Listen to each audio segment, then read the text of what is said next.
Hello, my name is Iain Lee. Welcome to youtube.com/Iain Lee. Please click subscribe, click like, and also click the bell to know when I post something new. Enjoy! No. Well, I mean, I emailed it to her. Okay, let's do it again. Flipping it. What a show. And I haven't pressed record. My God! This is a collector's item, this programme. It's like whatever could go wrong is going wrong. Right. Tell her I emailed her. Tell her to check it. Oh, wait. Tell her to check her. What was that noise? Tell her to check her spam. She's saying it is her, and she's calling us bastards. Oh, God. Right. What's your language? Right. Unban. Katie Puckrik. This is going really well. She's going to be livid. Right. I got to find my. Right, hang on. I've got to find my Google Mail because where the internet's closed. There we go. I sent it to her.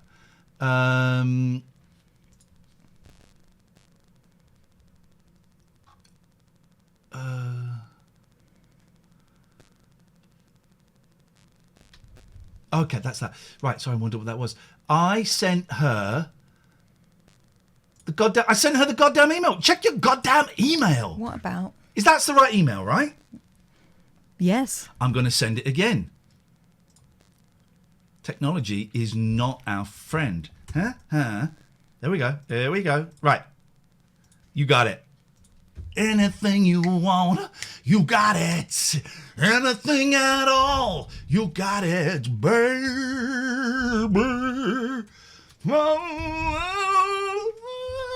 It was in spam.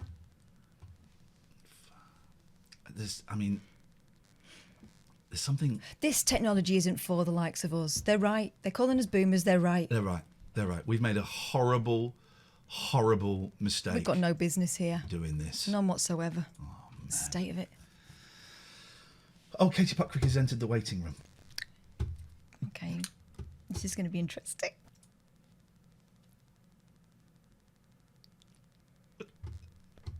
You're in so much trouble. I'm not in trouble. What? Oh, hang on, she might not be able to hear us because, hang on. That's not a stern face, that's Frozen. That's Frozen. Oh, dear God. There she is, she's right. Can you hear us? You can't hear. Yes, I can. Yay! I can hear. We got really simple technology to work.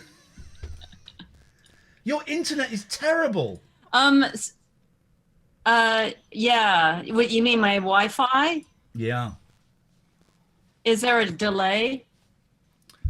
It's like it's similar to the delay. I saw an episode of The Word recently where you were interviewing Adamant in Los Angeles.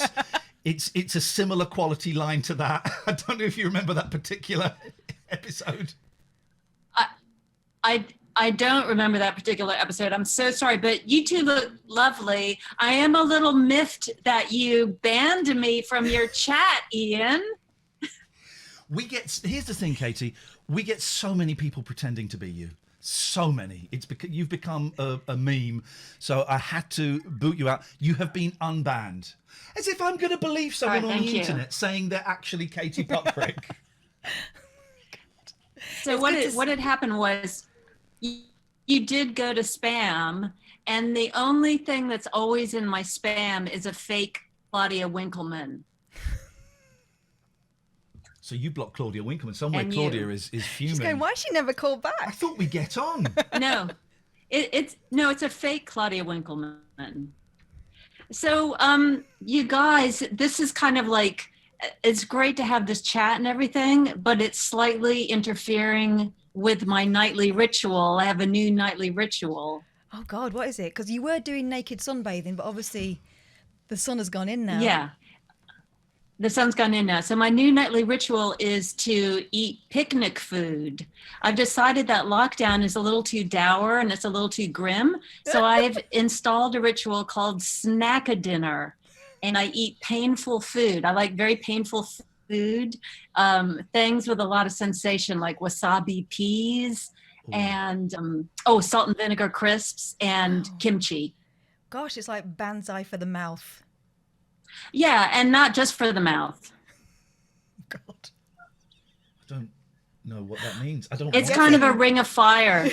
It's a ring of fire situation. I once was on a rowboat with my then fiance. It was a very hot day. We're in Japan. We're in the middle of a lake, and all we had to eat was a big bag of wasabi peas. They are hot and they are salty, and we were thirsty. That's a dangerous food. You're ready to drink the lake. That's a dangerous food. How are you finding this whole lockdown, and how seriously are you taking it? I can't tell how seriously I'm taking it because my brain has turned to mush. I find that I am very good at isolating, but I think that's because in my apartment building, there's some very colorful characters. Oh. So for instance, oh wait, I have to shut my balcony door because I don't want them to listen to me. Hold on just a second. Okay, yeah, privacy is... She's going to spill the tea. If you're going to slag off your neighbours, please make sure they can't hear you. It could be very awkward on the landing. Please make sure that they can't hear you, because that's just not Here going we to go. be fun. Tell us. That's a very tidy room, isn't it? Yeah. So, the lady downstairs. So in cartoons from the '60s, the way they laugh, they have this kind of dorky Southern laugh that goes like this. Like Goofy. So the lady, it's like good. So the lady downstairs has that laugh. Wow. And I think it's because she's high all the time. Because I get kind of a contact high. In fact, that's why I'm eating all of the munchies. I've just figured out why I'm eating snack foods all the time. Yeah. Because I'm getting a contact high from the hash that comes floating up from the balcony. And the goofy woman is just like, all the time. And then the other thing is so that's dangerous. The other thing is my next door neighbor loves the ladies, and she's a lady. Okay. And there's a lot of lady loving, very voluble. Wow.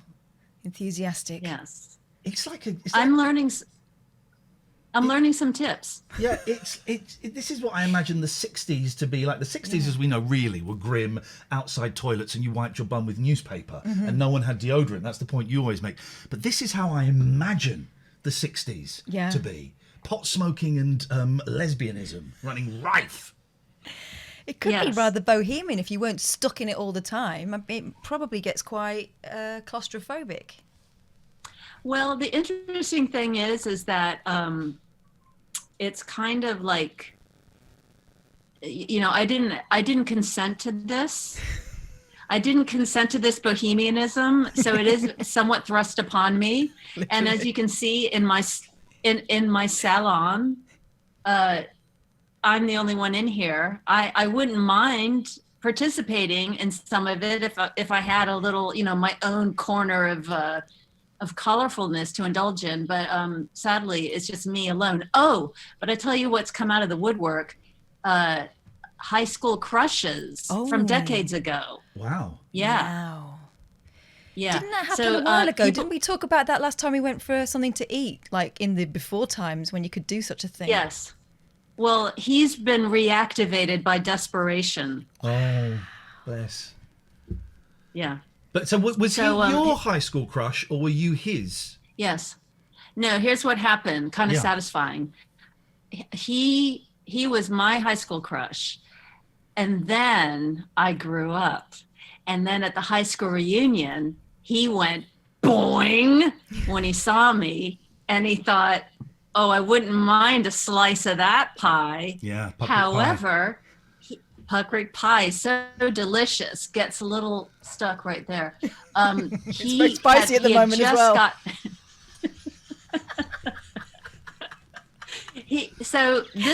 This one had just gotten married. So by the time he went kahooga, when he met me at the high school reunion, he had just gotten married. Anyway, he got back in touch when he got unmarried, and he's really stepped up the activity. He lives in Madrid. He keeps asking me to come to Madrid. Do you think I should for a quick, woo-hoo? Can't you go next door with the ladies? I mean, it's nearer and more convenient. Yeah. Yeah. And probably near and more convenient, I guess. Let me tell you something. I had a Spanish boyfriend once, and I remember going over Is this the there. copper? No, he wasn't Spanish. He was Italian. Okay. I went over there, and I kind of knew it was over, but I went over anyway. And then when I got there, I realised it was really over. But I'd kind of committed to staying there for a week, 2 weeks. It was bloody awful. So what I'm saying to you is, don't go all the way over there unless you're absolutely sure, because otherwise it's going to be awkward. Not for a booty call, no. No. Okay, this is interesting, Kath, because all the other lady friends of mine are like, go on, get lubed up and get on, ride that baloney pony. Yeah. That's an American term. For those who don't know, that's an American term for getting on an aeroplane. Okay, it's called the baloney pony over there. And lubed up means having your passport and tickets. But it's interesting because my male friends are all going, oh no, don't do that. That's terrible. It's a really terrible idea. But there's a plan B. He's this guy, I can't say his name, but I dazzled him. So I was a crush of his. I bedazzled him when we were 14 because we were at the homecoming game and I was kind to him. I chatted to him. So really I had poise. Yeah. And so he had a crush on me all through high school. And he told me at this same high school reunion where I was like fire, I was, oh my goodness. Anyway, so he recounted that. Well, guess what he's grown up to do, you guys? Go on. He builds custom-made semi-automatic rifles. Do not go. And he's very successful, and he sells them to Hollywood they do love them. I mean, he lives in Florida, so that's a good base for that kind of activity. And he sells them. They appear in Hollywood movies. So probably Arnold Schwarzenegger has bought one of his guns. Wow. But he sells them to hobbyists who like that sort of thing, just for a little part-time hobby, mall assault or something. But this guy, I have to say, he sounds like fun, because when you look on his Facebook, he's flying his own airplane, he's riding motorcycles, he's like all action adventure. He's a man. He's an arms dealer, is what he is. On the chat, Mark says he's a keeper. Then the next comment straight underneath it from Ungruntle says avoid. It really is that disparate, the answers to that. It is. I mean, some people do like a bad boy, but there's bad boys and armed to the teeth bad boys, right? I don't know how anybody could. I would hate to be looking for love or starting to date in COVID time. I mean, there's going to be some awful stand-up comedy routines in about 2 or 3 years. Do you remember dating during COVID? Let me tell you how difficult it was. But it must be tough trying to find a partner, or if you've just started courting and then there's lockdown. That's got to be tough. Well, some people threw in all their chips, didn't they? And when I say that, I mean moved in with someone who they really barely knew. I mean, it's either brave or crackers. That's called a COVID slave, because that means you're just like you've tied your lot to an anvil that is just going to sink you down to the bottom of that ocean. Yeah, I would. I'm quite happy being on my own, living in my house on my own, seeing my kids every week. That's great. Yeah. But I tell you what, I was thinking not living with someone who's thinking this is a terrible mistake, but I can't go anywhere. Or if you were just about to split up, the day the lockdown was announced that you were planning to tell your wife or your husband, I think we should split up, and you're kind of stuck in there. I think this is make or break for a lot of relationships, and there'll be, once this is over, there's going to be a mass exodus rather than a mass sexodus. Well, I have news for you guys. Yeah. My news is I have met somebody during lockdown. Oh. Yes. This is exciting. He found me. He found me on the street. Oh, hang on a minute. Is he furry? No. Katie's been wanting a cat I'm not forever. sure. I like how you go to that. I like how you put all the clues together. Like, she lives alone. There's no sign of, manhood She in found him on the her street. flat. So obviously, no, I was found on the street by a man. A man picked me up on the street. Wow. Because my COVID thing, my whole lockdown mode, MO, if you will, is I just go on long historical strolls in South London. So I go and I'll find like a bit of a crumbly wall with a plaque on it, and then I go home and research it, and then it turns out it's Marshalsea Prison, where Charles Dickens's dad was imprisoned for debt, and he turned it into material for Little Dorrit.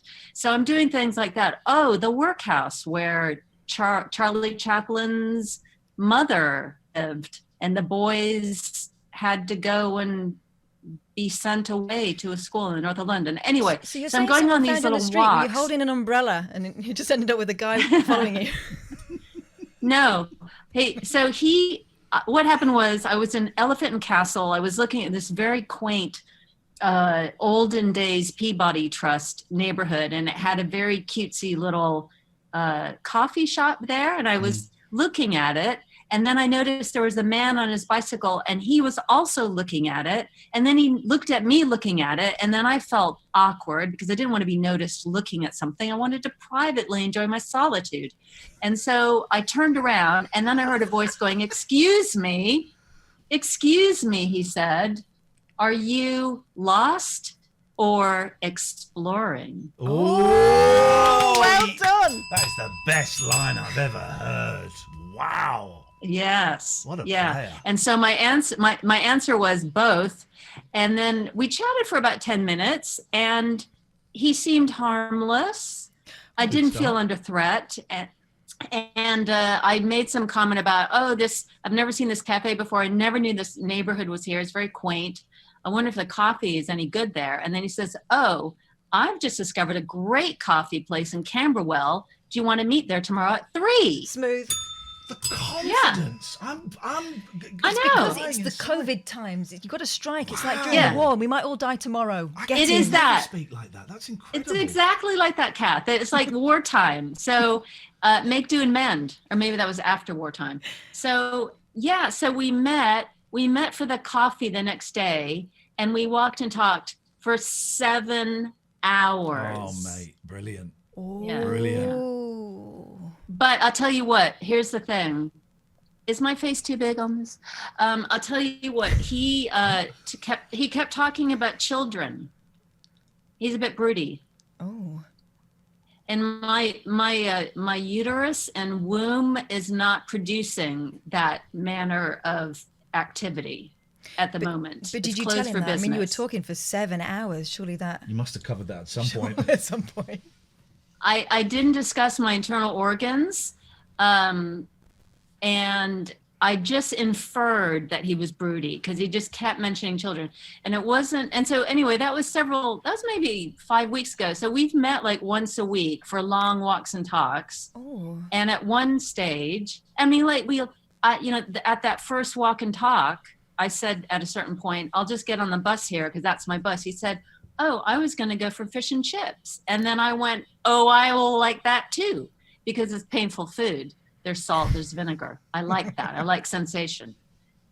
So anyway, at a certain stage, like maybe meeting number 3, I said, oh my God, when he was mentioning his nieces and nephews for the nth time, I said, oh my God, you are so broody. And he went, no, I'm not. I just like my nieces and nephews. I said, all you talk about is children. You are absolutely craving children. And he said, well, yeah, I like kids, but no, I don't want children. Anyway, I thought I was off the hook. So this might be a thing. I don't know if it's a thing. Wow. Isn't that brilliant? I think it is. That's a stroll date. Now, I only know about these because I've been listening to an American podcast where this has now become a thing, because obviously you can't have liaisons indoors anymore, so you meet for a walk. You go and have a walk. I like the sound of that. That's really nice. Yeah. It's really I like nice. it. This is why I like it, you guys, because you walk, you talk, socially distanced, don't get handsy. And then I like that there's no awkwardness at the end of like, ooh, are we going to embrace or not embrace? Like it's just taken out of the equation. Oh, so it's kissing, very kissing is out of the out of the question. You're not allowed to kiss. Well, no, I know, but we all know that so many people are breaking the lockdown rules. No sneaking but you're both sticking to the rules, and that makes it easy for you. That pressure is gone. Yes, Beautiful. yes. I don't know. I'm holding my hands And like that because and also, yeah. Sorry, and, so sorry. It's been a while, hasn't it? Because I like it. I like and also I'm very slow to make a decision. I mean, I don't like to like rush into things unless it's a cowboy from Texas and he's going to leave the next day. Then I can like get my pacing a little quicker. But this guy's local, so I don't have to like. Yeah. No, but I also, this is the other thing. time. I've got in my head the way you walk, right? When I used to wait for you, when we used to go for that lovely, we will never probably go there again because I don't work in London anymore, right? And it's around that, and that was one of the joys of working in that dump. Which I would wait for her, and then I would see this like real slow kind of swagger, and there she would be swagger in a world of her own, but looking totally cool. So do you have to walk faster to keep up with him, or is he keeping pace with you? How does it work? Katha is such a great question because I think that's very telling. It's very telling. And just to kind of contextualize this, I have little legs. Like my body is pretty much made of offcuts of other people's shapes. And so it's very mismatched. And it's very like, hey, like back at the workshop, we have this, it's a pretty good head. What do we have to go with this? Like, oh, just these little stumpy arms and legs, like a normal sized torso, but we have to stick these little twigs on it. Yeah, anyway, so I'm like a dachshund. Yeah, it's factory day. It was just like leftovers. It's like, what's in the, unclaimed limbs, basket. So I feel like I'm like striding down the street, walking fast, but I'm really like one of those anxious Yorkies or something. I'm like, like frantically, but going an inch, a minute. So this is all to say that. Would you ever consider inviting him into your bubble? Not yet. No. No. Holding off. But anyway, he's a normal sized person, and he walks slow with me. So I think that's very considerate. I like this guy. I like this guy. He's winning. He's winning. What a nice man. What is wrong with him? He's a very nice man. Yeah. Sounds good. I'm not sure yet. Yeah. Oh, I can tell you, there's a thing. He does, as we chat, he's very chatty. So that's great because I am too. So we're chattering away, but there's like an extra layer to his chattiness, which is he does kind of like director's commentary to everything we're doing.